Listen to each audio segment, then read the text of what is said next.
how much they spent on Ajara? Kotogbesita. They've spent over 5 million naira on Ajara. Kotogbesita. I want to I'm going to tag her on this video. I want to What do you mean by that? I want to I want to have you ever seen me kill us while you're because you are saying owó tẹ́ ná níwájú eléré.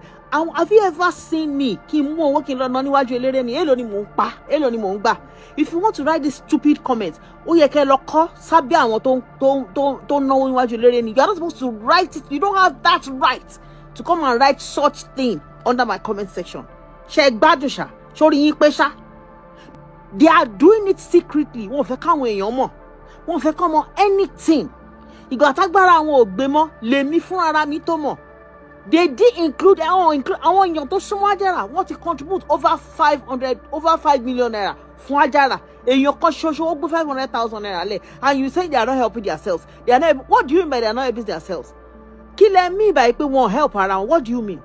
Èmi tí mo dúró síbí báyìí, mo mọye tí àwọn colleague mi contribute fún mi every month tí mo fi ń rògùn when I was strong. Did I come to the media? Even not for my colleagues. Did I come to the media? Did I come to beg did I come to beg money from anybody? Èló ni mò ń pa, èló ni mò ń rí.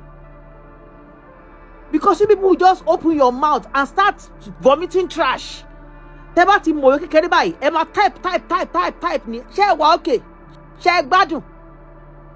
Ṣé ẹ wà okay? Ṣé ẹ gbádùn?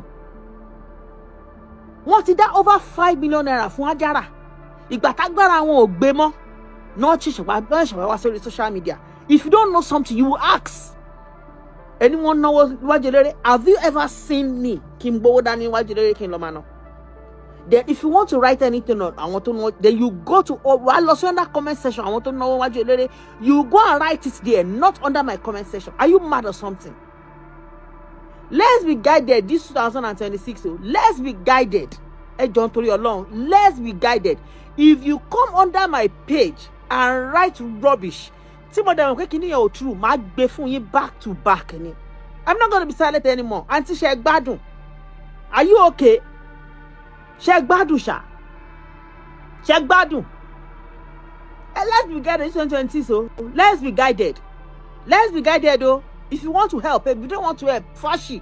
Do you know how many people that calls me every day that I should help them?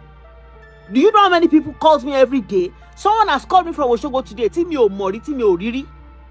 Ṣé gbádùn ṣá? Wọ́n kí ẹ para wọn. You don't know something, you will ask.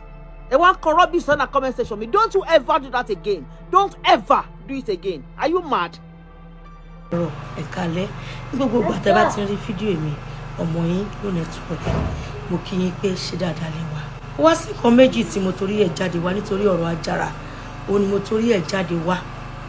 Ẹ̀yin yẹn náà lè advice wa wípé the way that man post RIP wípé ó máa ń pọ̀ jù pé tí ìkànnì wa bá ṣe nǹkan kan ká support ẹ̀. Ẹ jọ̀ọ́ torí Ọlọ́run mò ń bẹ̀bẹ̀ ni. Ajara ó wà ní position tó critical. Bó ń torí content táwọn èèyàn máa ń ṣe làwọn èèyàn ṣe rò kò bóyá content ni. Kò ṣe content lélẹ́yìí o.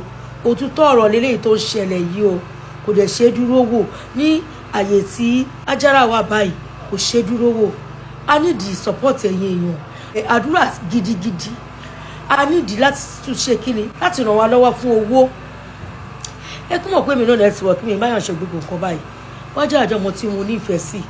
Àti pé Ajara àjọmọ̀ tó yẹ kó lọ́ọ̀yà yẹ̀ ó dẹ̀ ní respect. Kò wá sígbà tájára ríyàn tó fojú ṣe kíni tó fojú pààyàn rí pẹ̀lú ẹsẹ̀ ló máa kúnlẹ̀.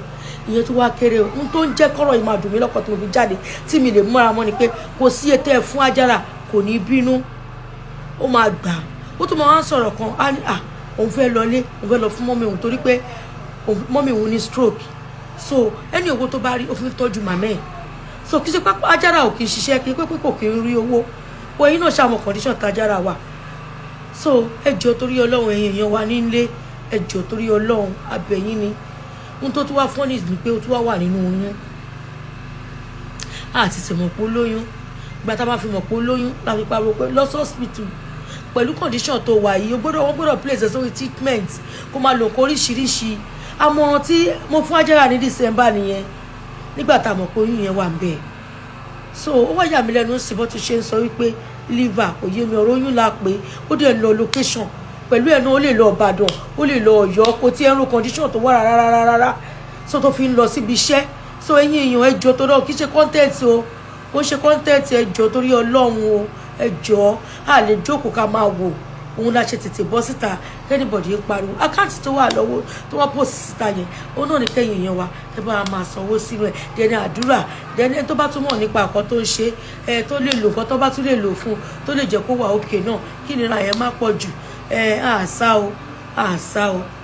o ẹ ṣe o àní ṣàárẹ̀ o àní ṣàìsàn àní dáwọ́ aburú fúnra wa o ẹ ṣe gbọ̀n gbogbo ẹ̀yin fáǹsì wa Ọlọ́run wà pẹ̀lú yín o. Ajara so ẹ jọ̀ọ́ ẹ má bá wa gbàdúrà sí i Ajara ṣì wà láìfò gbogbo ẹ̀yin tẹ́ ń post RIP fọmọ lọ́mọ Ọlọ́run kò ní jẹ́ ká gbọ́ kó jìjì sí ọmọ wa ẹ jọ̀ọ́ ẹ máa rò kán gidi sí wa.